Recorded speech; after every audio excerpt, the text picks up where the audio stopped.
What's going on, everybody? It's Bucky and welcome to your very first Java tutorial. Now in this tutorial, before we begin writing any programs, we first need to download something called the JDK. And for all you new Java developers out there, this is the program that lets you actually write Java and actually compile it.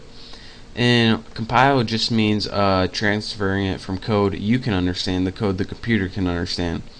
So just follow me, and by the end you'll be able to write Java code.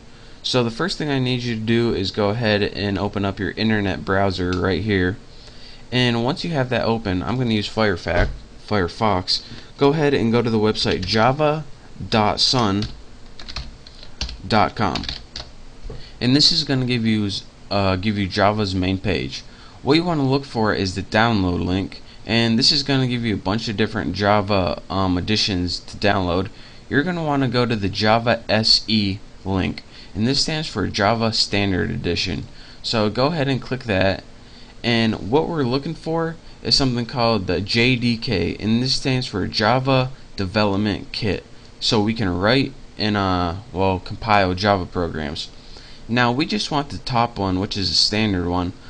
This EE stands for Enterprise Edition. This NetBeans is something else. We don't want that. So just go ahead and find the standard basic edition and click download. And once you click that, it's probably going to bring you to a new page. Let's see. And yep. And it's going to say Windows, which we want, English, which we want. Go ahead and agree and press continue.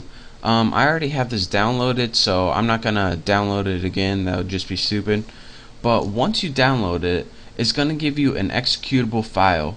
Now, your executable file is gonna look something like one of these. This is something else I downloaded, but it's gonna give you a file like this called exe. Once you get that file, go ahead and double-click this, and that's gonna start the wizard to download the JDK. Now it also might give you a file on your desktop right here, like put it somewhere right here. If it's right there, then just double click that, and once you do, a wizard's going to pop up, and you're probably going to have to click like next 40 times and press I agree to some stuff, next. But once that's all done, then you're going to have the Java compiler downloaded. Now let me show you guys what the Java compiler is. If you go to your start menu, then press CMD and press enter, your command prompt is going to come up. Now what this allows you to do is have access to your Java compiler, and again, like I said before, the Java compiler allows you to transfer code that you can understand to code the computer can understand, and that's what we just downloaded. So let's test it out. Java C. Press enter, nothing's working. And nothing's working because the Java compiler, it has it downloaded, but whenever you try to use it, it doesn't know where it is. So let me show you guys how to do that.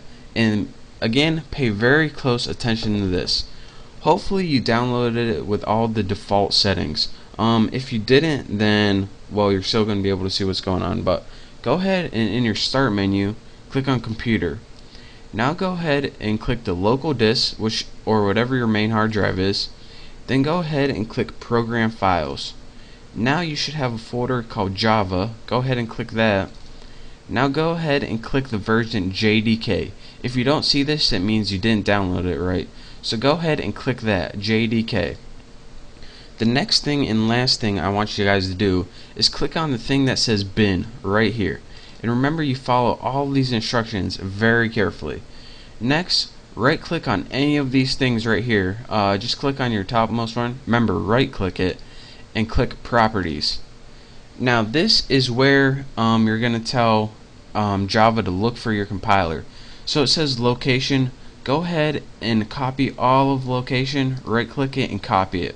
It should say something like C program files Java, your version, and say bin. The last thing, make sure you get that bin. That's very important. If you're not if you don't see it, then do this tutorial again and do exactly as it say. Anyways, you want to see that bin. So once you have this golden code, that's what we're looking for. Go ahead and X out of that. Now that's where the compiler is. So how do we tell your computer to look there? Well, go ahead to click My Computer again from your start menu, and click Properties. Remember, you want to right click it and click Properties. All of these are very important. Go ahead and click Advanced System Settings, and probably a little message is going to pop up if my computer is not freezing, and it is. So my computer, Properties, Advanced System Settings, there we go, continue, and you're gonna see something in your system properties called environment variables. Go ahead and click that, and pay attention what I'm gonna do here. What we want to do is create a new user variable, so go ahead and click new. Now the variable name for this, you have to write path, P-A-T-H, and the variable value is going to write where that compiler is. Remember that link with the bin. So that's why it's really important that you get that link. Now go ahead and click OK, and bam, click OK on this, OK, and you now have your compiler set up and ready to run. So go ahead and go back to your command line, and in your command line go ahead and type javac, and unlike before, we now have a bunch of crap that pops up, and this crap means that our compiler is ready and set and ready to go. So now, with that being said, we know that we are now able to write Java programs. So in the next tutorial, I'll show you guys how to do that, but for now, just follow this tutorial. That's how you install Java on your computer, so you can actually write Java programs. If you didn't follow those instructions exactly like I said, you're not going to be able to write Java programs on your computer.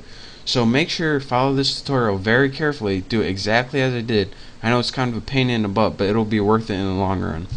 So thank you guys for watching. Make sure you get Java installed. If you have any questions or I wasn't clear on anything, just send me a message or leave a comment, and hopefully I'll get back to you. So again, thank you guys for watching. Hopefully you have Java installed, and in the next tutorial I'll show you guys how to write our first Java program. So thank you, don't forget to subscribe to my channel, and I'll see you in the next tutorial.